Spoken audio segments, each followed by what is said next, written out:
Thank you, Susan, for the great lecture. Much food for thought there. We move now to the second phase of this panel with short comments from three panelists about the new edition of her book. Each one of us will keep our comments short, around 10 minutes, followed by a brief reaction from you to any point you may deem interesting to comment or you'd like to clarify or complement. So let me jump in first as a way of setting the stage for my colleagues, Professor Paulo Furquim de Azevedo and Professor Luciano Godoy. Your book is an extremely interesting roadmap to understanding the phenomenon of corruption. On one hand, it acknowledges that corruption is a multidimensional issue, that it has economic, cultural, political, and ethical roots. On the other hand, you're very keen, and your lecture shows it, about stressing the importance of economic incentives as the key factor in understanding and tackling corruption. Economic incentives are drivers of corruption, and institutional design affects both benefits and costs of public officials and private individuals to enter into corrupt deals. This focus on incentives helps us to understand corruption in a more objective manner, less thinking about the incentives of a particular person, but really of how the institutions frame those incentives. It also helps to understand that any institutional reform needs to go beyond law enforcement measures to redesign the very government programs that are prone to corruption. In this sense, a witch hunt for bad apples, as you called it, is simply insufficient. This broadens the scope of analysis, and it also challenges the ways of reform that we can go forward. In this context, I would like to briefly address three provocative issues that caught my attention reading your book. First, the relationship between competition and corruption and its consequences for reform. Second, the challenges in redesigning procurement procedures and the structural political procurement procedures. And third, the structural political reforms that may be needed to reduce the incentives for corruption. These issues seem particularly important in the Brazilian context today. So first, regarding competition, as you point out, competitive pressures are usually created by the market and not by bidding procedures for government contracts. If there is a lack of competition in the market for certain goods and services in a given country, either because of high barriers to entry or even collusion, for example, it is more likely that there will be rents to be extracted and potentially more incentives for corruption. Also, high barriers to entry may contribute to stability of corruption over time, as the same players will be interacting with governmental officials. Thus, in my view, increasing competition and facilitating entry in these markets can introduce a factor of change in these dynamics. If this view is correct, it should have at least two impacts in any reform agenda of corrupt contexts. On one level, anti-corruption efforts associated to public procurement are likely to be complemented by antitrust enforcement. To the extent that collusion in public procurement may be a potential problem in certain instances, antitrust enforcement can help to remedy it. In Brazil, we're seeing quite a bit of activity in this area with interaction between antitrust agencies and anti-corruption agencies. In your book, you mention a similar dynamics in Japan, I believe, with the application of the anti-monopoly law there. And I wonder if you encountered the same dynamics in other places and in other reform examples. On another level, in seeking more competition, it seems particularly important to review the entry barriers in markets that are relevant for government procurement.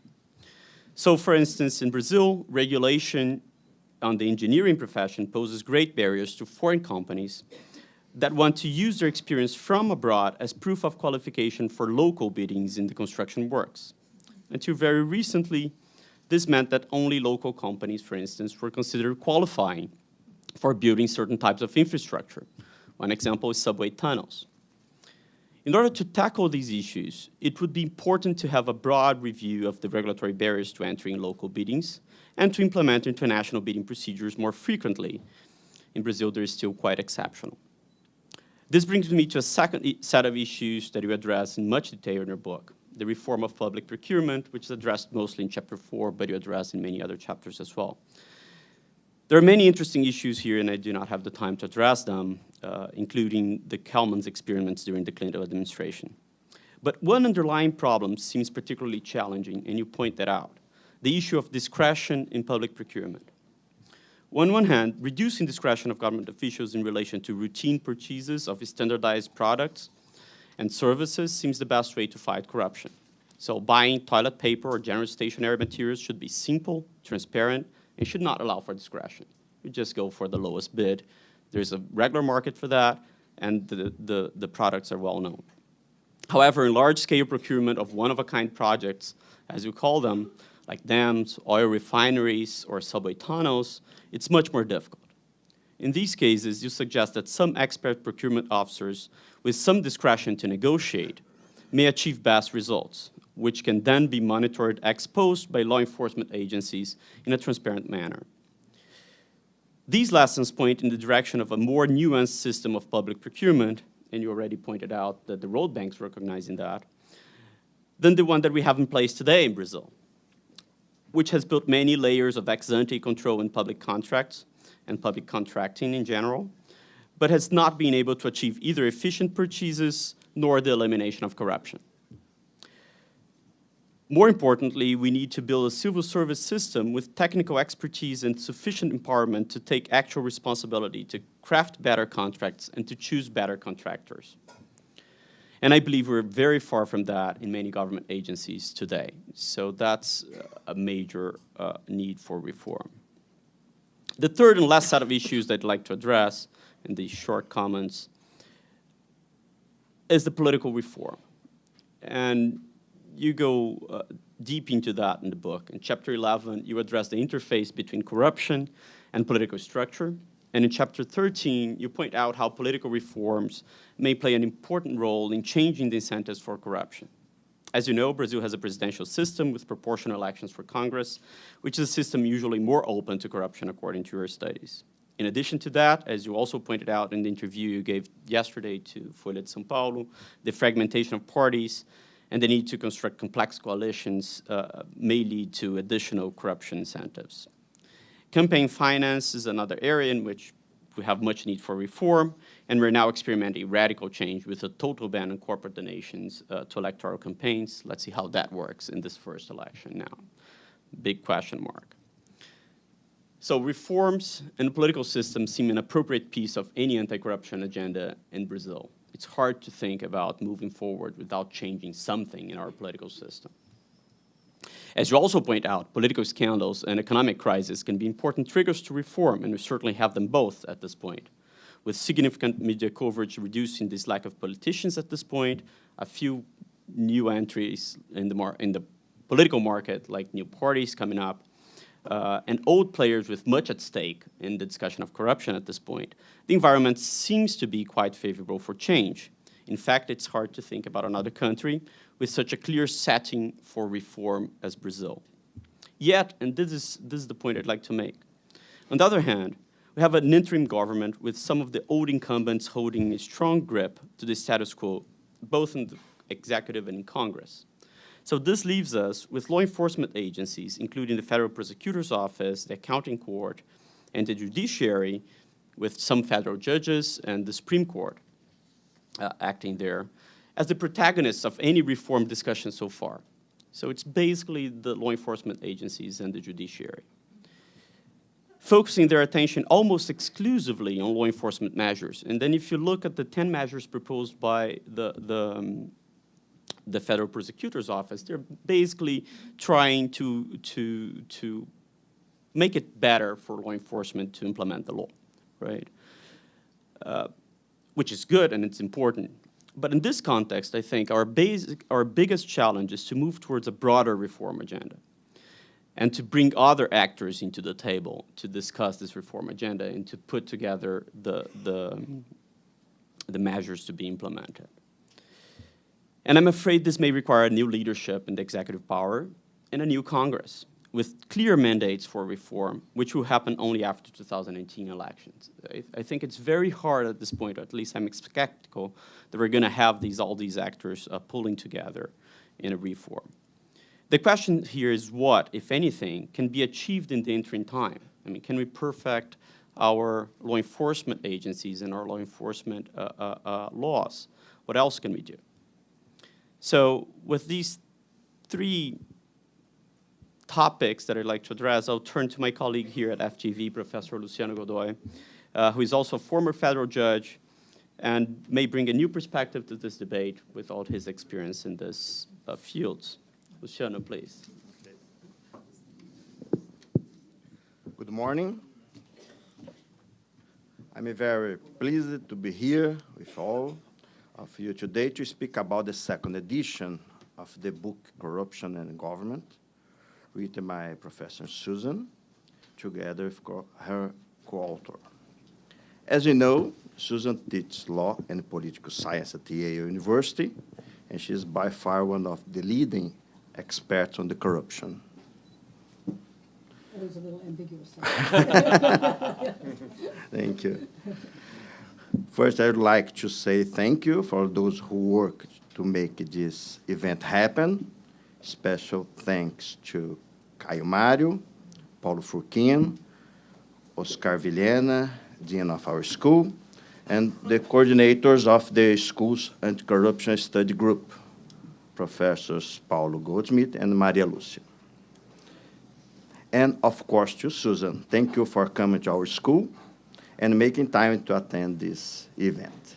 I'm sure that we have a lot to learn from your ideas and studies on corruption. The first edition of the book was published in 1999. It soon became a reference in the study of corruption. The second edition not only develops certain themes and are already covered the first edition, but also includes exclusive chapters that analyze the cultural basis of corruption and how corruption works in democracies.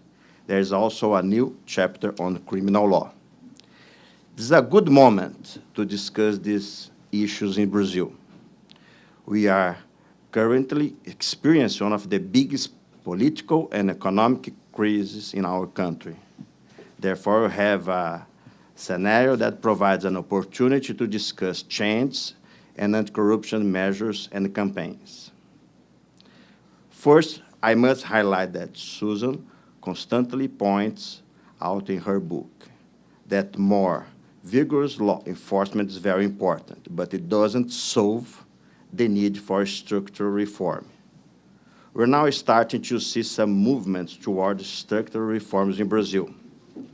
When Susan speaks about prosecutors, she says that the Brazilian public prosecution system is a good example of an independent, prestigious and professional institution that plays a very important role in the fight against corruption.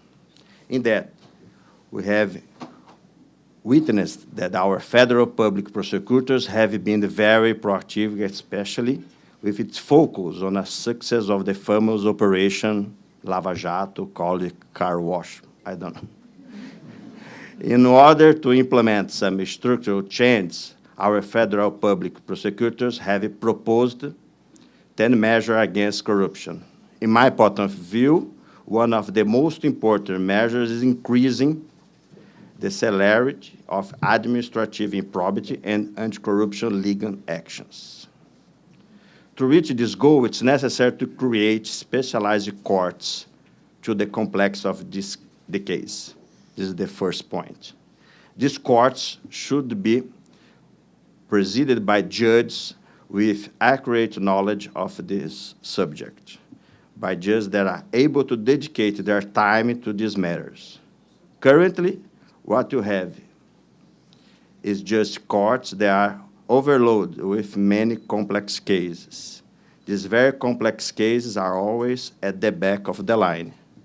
The judges try first to get rid of the simple cases, leaving the more complex ones for a later date. What if companies accused of improbity and corruption are accurate? It's reasonable to prevent such companies from participating in public bids or contracts for such a long time. This leads to an unacceptable legal uncertainty that's very prejudicial to business and economy.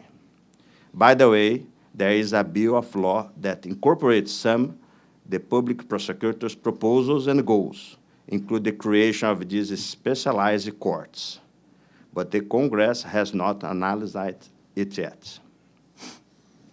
Second point, another important change towards the improvement of anti-corruption case procedure concerns leniency agreements. I have written about it quite often lately. In Brazil, you have legal provisions of cooperative agreements in criminal law, competition law, and anti-corruption law. Our anti-corruption law has been in force since 2014 and has been the object of ongoing discussions. It disciplines the leniency agreements between companies and public entities, through which companies collaborate with the investigations. The firms recognize their corrupt acts, tell who else is involved with the corrupt acts, and provide other information and documents. I cannot deny that these leniency agreements are beneficial to reduction of the corruption. By having constantly supporting the current legal provisions is insufficient, and is designed in a manner that is very prejudicial to the economy and social interests.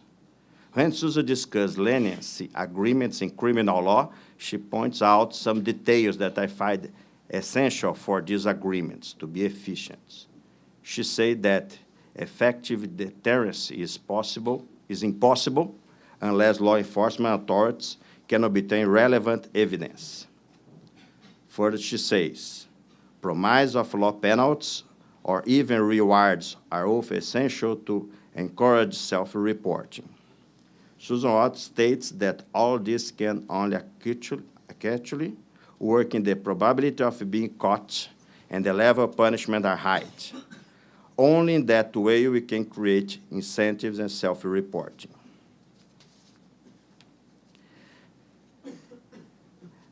That doesn't mean that the punishment levels should be high. To the contrary, they must be high. Otherwise, companies would prefer paying the fines rather than stopping corrupt acts. This, as Susan points out. But the punishment may be reduced according to the level of cooperation of the firm. I do not intend to explore here the issues of criminal liability of corporations. As we know, this is a very controversial subject, and Brazil's superior courts had a restrictive position. They recognize the criminal liability of companies, mostly for crimes against the environment. Furthermore, under anti-corruption law, you only have a civil and administrative penalties for companies. But I am convinced on one thing. In spite of high punishment that the companies are exposed to, the companies that choose to enter into leniency agreements must be preserved. The punishment and the reduction that arises from the leniency agreement must take into account what is essential in order to maintain the company's economic activities and businesses. I'm convinced of that because corporations converge multiple interests, those of employees, consumers, suppliers, creditors, and so on. They are essential to society and the economy. Therefore, in my point of view, these firms should be forced to reform their internal structures to eliminate corrupt practices. They should be allowed to keep participating in public bids and to enter into contracts with public entities. Other effective measures, depending on the specific of each case, could include, for example, putting away the corrupt directors and selling the company's control to other people. Would you like to know Susan's opinion about this? Given all these complicated issues, I sincerely hope that Congress approve the bills of law that are waiting to be reviewed and voted in order to consolidate all these ideas. Well, moving forward to talk a little about micro-corruption or penny corruption, I would also like to highlight some interesting ideas that Susan brings in her new book, ideas that completely fit with Brazil's needs. Susan warns that people not rarely pay bribes to overcome bureaucracy, to obtain official documents, to get permission to establish business, and so on. We see that a lot in Brazil. Does she propose a potential solution to remove overly restrictive regulations and few social benefits? Other measures to avoid this kind of corruption are related to what Susan called e-governance. Modern technology improves transparency and accountability, makes information easily available, and simplifies applications and requests. This is urgently needed in Brazil. Well, he most deeply stood all the reforms in Brazil needs at this moment. I'm convinced that second edition of Corruption and Government will be a great source of knowledge and inspiration. Thank you.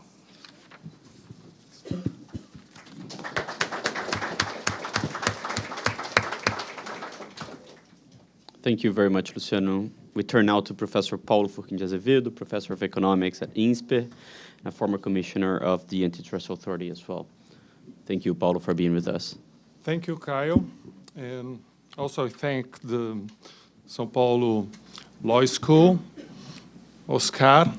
Oscar, you can see that the dean here is not self-interest, he's sacrificing himself for the sake of everyone. And also, I thank the opportunity to share this session with Luciano. And in particular, I thank Susan Rose-Ackerman for her very inspiring speech and to be here with us. It's a pleasure to receive this task of commenting on Professor Susan's speech and in particular on his book, her book of Corruption and Government. Well, Professor Susan has a prolific and very influential academic work in the field of institutions, political economy, but basically on the subject of corruption. And this book, I think, summarizes much of her work. It's an exceptional book. And a must-read, I think, for everyone who is studying corruption, is studying this in the academic area or as a practitioner, someone that is designing policies. And the reason I think it's a must-read, I have three features of this book that I'd like to highlight. First, the book has a rare quality, which is the book combines, articulates the academic knowledge with the concerns of public policy. And this is very difficult to find. I would like to stress it again. It's a rare quality. For instance, the academic knowledge is very important because the academic knowledge provides rigor and the deepness of analysis, but orienting the book for the public policy, for the design of public policy is very important because then it adds relevance in the practical needs of policymakers, which is not that common in academic work. So the book does not avoid this difficult task of really informing policymakers and prescribe actions. In that sense, this book differs from two other also exceptional contributions, not exactly on corruption, but on a related area, which are Acemoglu and Robinson's Why Nations Fail, and North Wallis and Vengast, Violence and Social Order. They are talking about development, not exactly corruption, but corruption and development are very correlated. And also these three books have another thing in common, which is this idea of the institutional environment providing incentives for an outcome that may be corruption or may be development. And what I think it's, let's take Acemoglu and Robinson as an example. They have such a great emphasis on colonial origins and path dependence that there's not much for policymakers nowadays. We don't have much to in the book for guiding actions nowadays. This is something that I think is deliberate in this book, is to face this challenge of providing prescriptions for policymakers. Second, it's a very comprehensive book, both in the academic area and in terms of real examples of different countries, different type of corruptions, different policy initiatives. I cannot name a relevant subject or a relevant controversy that is not there. I could not find it. And so it's very, very comprehensive. And third, I think for this, just for these two first subjects, comments that I had, it's enough for claiming that this book is must read. But we have in Brazil an additional reason for taking this book very seriously. The release of this second edition now in 2016, I think it couldn't be more well-timed. Everyone here knows that every week we have something that is news that are incredible, unbelievable. Every week the news are even more unbelievable than the news in the week before. And so we are, all of us, thinking about this subject. Corruption is the higher priority here in Brazil. I would like to stress a point for further elaboration, which is this perspective on the book of corruption as the outcome of a social equilibrium. Not only the supply and demand, which is a very important feature of this equilibrium, but also the corruption is consistent with the shared beliefs in the society.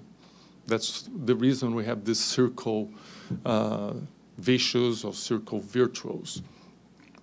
And so when we have bad equilibrium, let's call it bad equilibrium, with pervasive corruption, systematic corruption, we have also the shared beliefs that corrupting is not that bad, or at least that we can expect corruptions in transactions.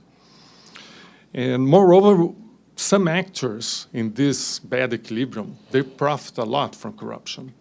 And they may use their rents and powers that they derive from this corrupt environment to protect the system, this corrupt system. So the consequence is, even when we have a policy that will increase, to fight corruption, that will increase the welfare in society as a whole, we have these powerful actors, and they will try to fight against the reform. So I think one of the key questions, and Susan dedicates a lot on her book to this subject, mainly in the fourth part of the book, is how to switch from a bad equilibrium to a superior equilibrium, in which corruption would not be the norm. Of course, we would have corruption, but not as the norm. And my question, can we learn something from the US experience? As I mentioned before, the book is very, very rich with examples and real cases from all over the world. But my point is, can we reach from the experience of a country that, in my understanding, was very corrupt 100 years ago, and had, at least to my impression, had this successful transition. And I will take some reference in a book that I read recently.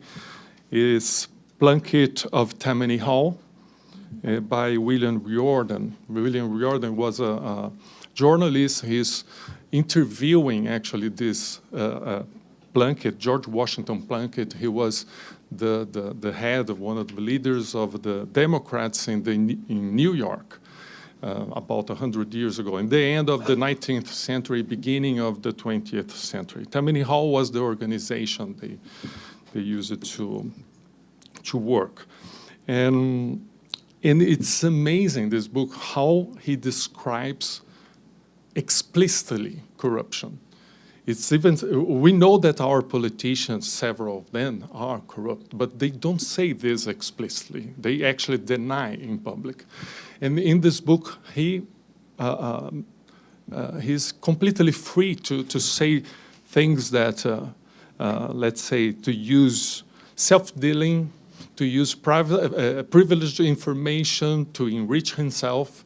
It was something that was wise in his words. It would be stupid not to do that.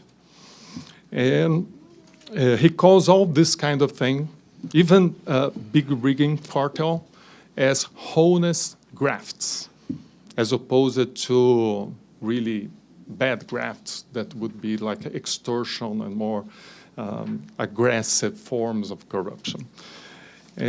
But some decades later, it seems that the US was in a different equilibrium. So my point, what exactly happened? Can we learn something from that? Are the institutional difference from the US and Brazil that different that we cannot profit from this learning? And in particular, so in taking the last point by Caio, how can we in Brazil approve a political reform of a system that benefit incumbent politicians? So can we expect from the Congress a reform that will threaten the model that they profit from? And a second question in the same vein is, what is better, huge reform or minor reforms that undermine the power of those actors that will be in the opposition, that will try to block this huge reform to fight corruption? Once again, thanks a lot for coming.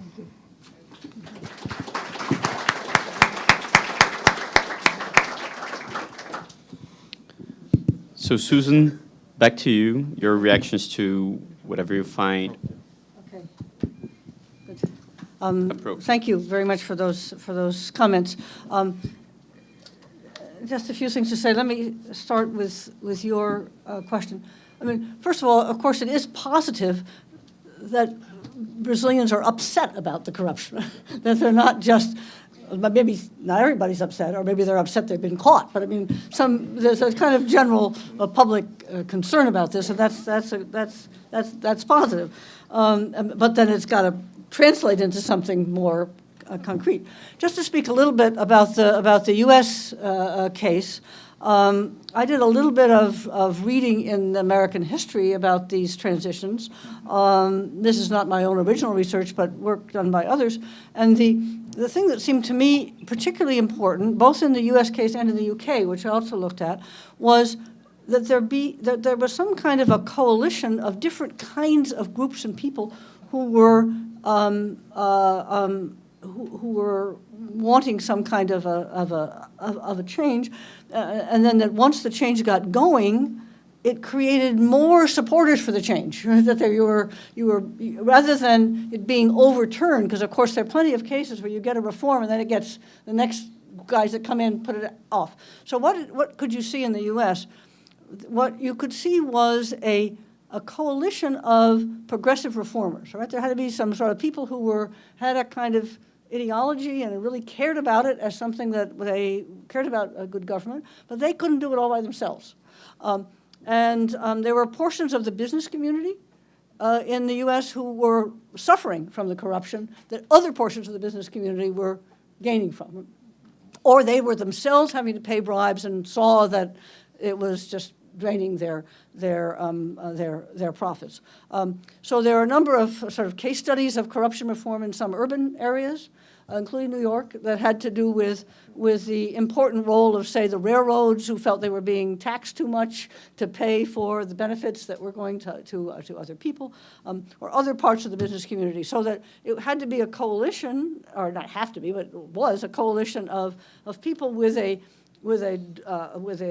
strong, the progressives, a strong concern for government reform, and people for who saw that it was in their economic self-interest to have this change. The other thing that happened at the federal level, and this had to do with the not overall corruption, but the introduction of civil service, was that the patronage machine, which was operating, and that can feed on itself, was becoming less important to the federal politicians as the parties at the state levels became more powerful, and they were having more to do with giving out the jobs, right?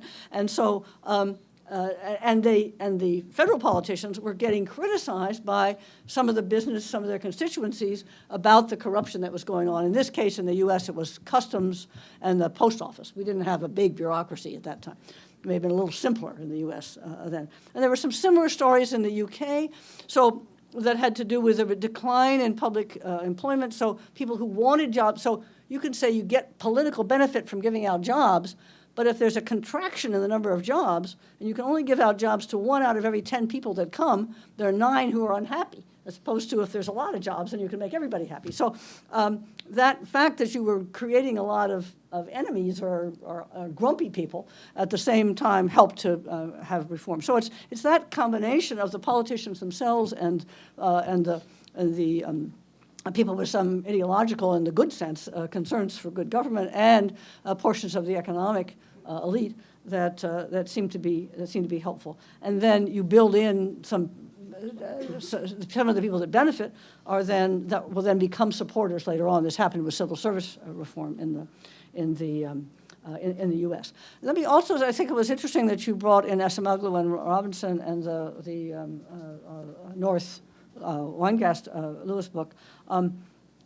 There's an interesting, economists always like to have independent variables to explain things. In other words, they like to have variables that are not themselves affected by what you're trying to explain. Right?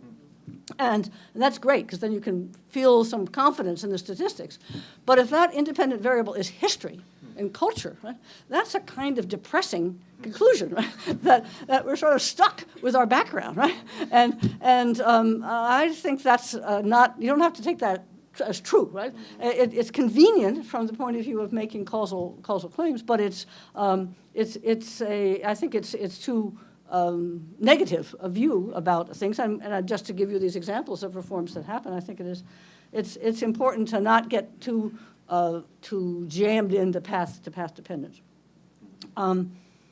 So let me just briefly say a couple things about your and Kayo's comments. Your point about let's be sure that the firms themselves don't collapse, because after all, the firm is a collection of a whole lot of different people and things, not all of whom had anything to do with the corruption, right? And I'm sympathetic with that perspective, but I don't think you can make a strong assertion that you want to keep all these companies in business, right? I mean, there is a labor market out there, right? I mean, people do have options, and people who have worked for a company whose top management has been accused of corruption are not necessarily themselves going to be tarred with that brush. So I wouldn't think it would make sense to have a blanket rule that a company should never go out of business because it was accused of corruption. Depends on the scale and the level of it. But it certainly does. I do take your point that it's part of what needs to be taken into account is the costs that the penalties are going to impose on people who had nothing to do with it, and who you couldn't, unlike shareholders or big owners, you couldn't imagine would be terribly incentivized by this. I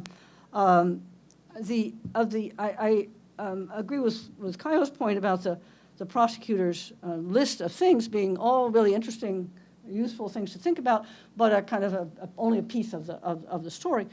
One of the things that you didn't mention that seemed to me when I was talking to Delton, who came to Yale in the spring, was this problem of the statute of limitations and the intersection between this short statute of limitations, which are tied to the particular thing you're convicted of, not accused of initially, but convicted of, which would mean the delay means the statute of limitations is ticking, ticking, ticking. Then you get convicted of something. Oops, the statute of limitations ran out last year, so you can't be punished. Right? That seems to me nuts, right? I mean, so, and what it says to me is that, and why did it take so long? Well, it isn't just that the prosecutors were lazy, it's that the people who were being accused were doing all sorts of things to delay the, they were doing all these habeas corpus stuff, they were doing things that themselves delayed it. Well, I mean, you're the lawyers, right? I'm not teaching a law school, but I'm not a lawyer. To allow the statute of limitations to count toward it, things that the defendant, him or herself, is doing to make the thing last longer, right? Doesn't have much justification. Right? Because you should be able to, because you'd like to give some incentive to the defendants themselves not to set things out. So that's just a piece of things to me something important. And I guess the final thing, just with respect to Kaio's discussion about procurement, is one thing. I think that this distinction you're making between sort of buying things and big one-of-a-kind, unique things which are going to still exist is important, and that it's an argument for the government itself tilting itself toward the shopping dimension. Right? So it may have a choice of buying something that's very specialized, a police car that's just the perfect police car we just love to have, but it would have to be a one-of-a-kind, and it therefore becomes a place to hide payoffs. Just go out and buy cars, right? There's a market for cars. Yale University finally allowed our purchasing agent to go to this chain called Staples. I don't know if you have it in Brazil. It's a discount store for buying office equipment. They don't have to. You don't have to bid. Bidding isn't involved. You just go shopping, right? And you rely on the market test to set the prices, and that should be part of the way in which the procurement officers think about what they need, right, and to take that into account. Okay, so thank you very much, and I'm glad that you enjoyed the book, and thank you.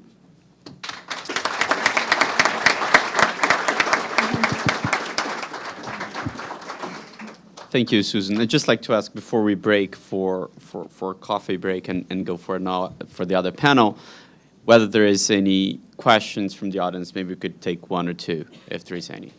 Okay, Mauro, somebody in the middle here that raised a hand. Well, I mean, obviously that depends upon the people on the other side, the procurement officers, or the government agency, having or maybe not that agency, but some independent, maybe the prosecutors, some way to complain, right? Some way to certify that you're not going to pay bribes. I mean, this was an early Transparency International proposal, right? The government agency, when it's contracting, say anybody who's going to compete on this contract has to pledge that they're not going to pay bribes. Now, that's just a pledge, but still, but it could, but then it puts them in a... It's in the law, it's in the Constitution. Yeah, okay. Well, and that was actually the answer back, right? So the people were trying to get the World Bank to put that into their bidding documents, and they said, oh, it's always against the law. Well, yeah, but it wasn't working, right? So you obviously need to do something more that is more of a stronger commitment from the other side, from the public sector side, to consider the bids without corruption. It's not going to solve the problem, but it's and then the company can brag about how honest they are, right? And that can have a competitive advantage in some situations. He's looking skeptical, but it's. Given, I mean, that's the hope, right? Given that that I think Brazil is at a point where people are concerned about this, right? This is not something people they're making this point, well, I have to do it. But it's not really the public reaction that this is just fine, right? There's a possibility, it seems to me, for that kind of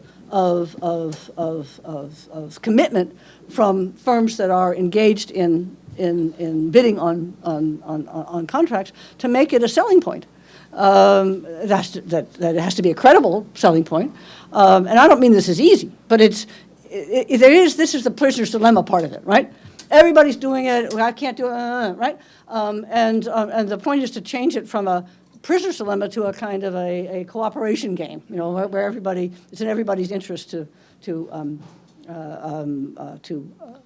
comply with the rules. So I don't have a simple answer, but I think that's the shift that has to come, and of course it's the larger contractors, the most important contractors, who have most leverage in terms of making this happen. Yeah. Okay, one more question.